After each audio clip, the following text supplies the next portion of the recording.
A major meeting later this week that could speed up the end of Russia's war with Ukraine. President Trump and President Putin are scheduled at this point to meet on U.S. soil. Join us now to discuss this and so much more is Washington insider Armstrong Williams. Now, this meeting, good morning. Well, this meeting between Putin and Trump is taking place right now in Alaska. Now, I think you told me you have some developing news on this front. What can you tell me? I'm not sure it's taking place in Alaska, and I'm not sure it's taking place on Friday. It is taking place. There are a lot of threats, and there's a lot of security concerns. They will meet. I don't think any of us will know when and where they're meeting until after the meeting is over. So you're thinking the situation right now is still very fluid from what you're hearing from your sources? Yes, very fluid. And there's a 90% chance that Zelenskyy will attend the meeting, something that the president has demanded. And that is a big thing here because you wonder if anything could really come out of it if Zelenskyy isn't there. But you're saying the chances are increasing that Zelenskyy will actually be there at this meeting. 90%. Yes. 90%. That's a high number. Yes. Yes. Okay, so we're going to watch out for that. We'll see if that happens. Let's also talk about what's happening with D.C. because there's a big press conference that's coming up at 10 a.m. this morning. The president talked about it on Truth Social within the last 24 hours. We have that post for you right here, where basically the president, he talked about crime in D.C. and talked about ending the crime, murder, and death in our nation's capital. Now, Armstrong, I gotta keep it real with you. I've been tracking D.C. crime for many years of my life, just when it comes to homicide at least.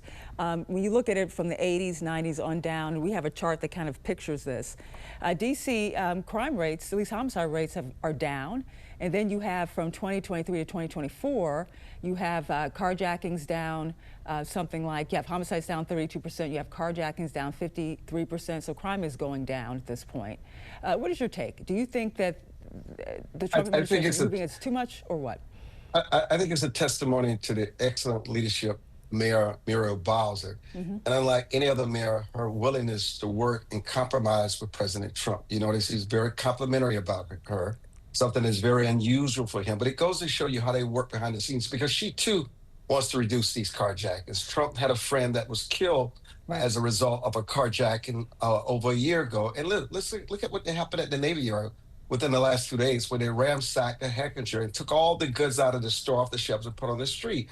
I mean, the Navy Yard has become a crime scene. So what they want to do is reinforce what the mayor is doing. He's not trying to take over the city. They want to lower the age of when you could try them as adults to 14. And the mayor, in many ways, are on board with a lot of things. It's just how you move along. But there's a very good relationship here where they're reducing it even more because no one should be brutalized, whether it's carjacking or what else. And so this is a collaboration that is actually working. You know, it's funny, we had some sound from the mayor earlier this morning where she said they do need help from the federal government in terms of with the justice system. They need more prosecutors, more judges and stuff like that. She didn't necessarily mention officers, but that's where she's saying that the Trump administration could help them here in D.C. Yes, it's good news. Well, I'm going to end with this. Project Veritas released a report recently alleging an immigration visa fraud scheme involving you and also former Attorney General Bill Barr that has gotten some attention. What is your response to this, Armstrong? It's crazy, actually. You know, the only time we've ever met with Bill Barr, and he was introduced to us by Dr. Carson, was at our studios where I interviewed him with Dr. Carson, where I interviewed him solo about his new book, which you also had an interview, if you recall. And so, you know, this is what happens, the weaponization of social media. And this person, Patricia, believe it or not, worked for us for 2 years. There were warning signs from Brazil and all over.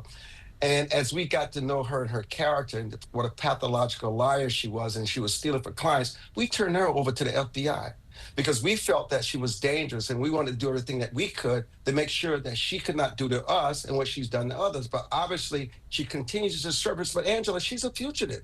I mean, all you got to do is check with the people in Brazil where she purports to be a journalist. She's not a journalist. We hired her as a lawyer. She never got a degree from Georgetown University, just lies after lies. But the truth is the first casualty. No one wants to believe the truth anymore. They like to believe the good story, whether it's credible or not, whether it's against me. Of course, I have my adversaries, but still, you should not give a platform to someone who really, literally is sick. And so the FBI is pursuing her. I mean, justice will be served. And so, you know what? We relax in truth. And the truth is always what matters. That is always the realm of our coin, is trustworthiness and honesty. And so, but unlike anybody else, we're going to fight this no matter what, because This is very destructive. It's what social media has become. It's me today, but it's somebody else tomorrow. This is where we are. And guess what? It will not get any better. It will get worse because they don't have to do what we do. Resources, check resources. But investigative journalism, Angela, is really expensive. When you do it on the cheap, this is exactly what you get. You don't vet it. You don't realize these are fake emails, fake pictures, fake conversations, and this is what it leads to. Okay, thank you so much. Washington insider Armstrong Williams. Thank you so much for joining us today. Thank you, Angela. Days before he meets with Russia's president for what President Trump calls a feel-out meeting seeking to end the war in Ukraine, the leader of the free world seeming to make concessions on Ukraine's behalf. There'll be some land swapping going on. I know that through Russia and through conversations with everybody. To the good, for the good of Ukraine. Good stuff, not bad stuff. Also, some bad stuff for both. Ceding territory to Russia is something Ukrainian President Volodymyr Zelenskyy has long rejected. Russia's desires to rule over Ukrainian territories will remain just desires as long as Ukrainians stand shoulder to shoulder, helping the army and helping the state. There's a lot on the line for President Trump, who promised voters he would bring an end to this war.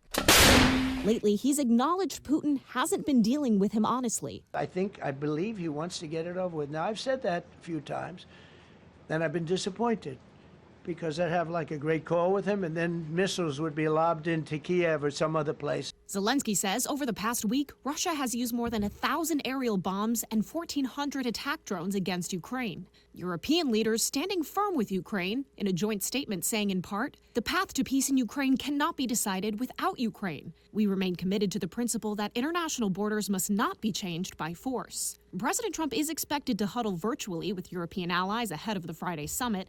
He says he'll also call them minutes after his meeting with Putin ends. And I'm going to tell him what kind of a deal. I'm not going to make a deal. It's not up to me to make a deal. The president shutting down speculation Zelenskyy could join them in Alaska. I would say he could go, but he's gone to a lot of meetings. You know, he's been there for 3.5 years. Nothing happened. Already looking to future summits. The next meeting will be with Zelenskyy and Putin, or Zelenskyy and Putin and me. I'll be there if they need. For now, the world waits for Friday, when two of the world's most powerful men gather in the Arctic, their first face-to-face meeting in more than 7 years. I'm Atra El-Najjar reporting.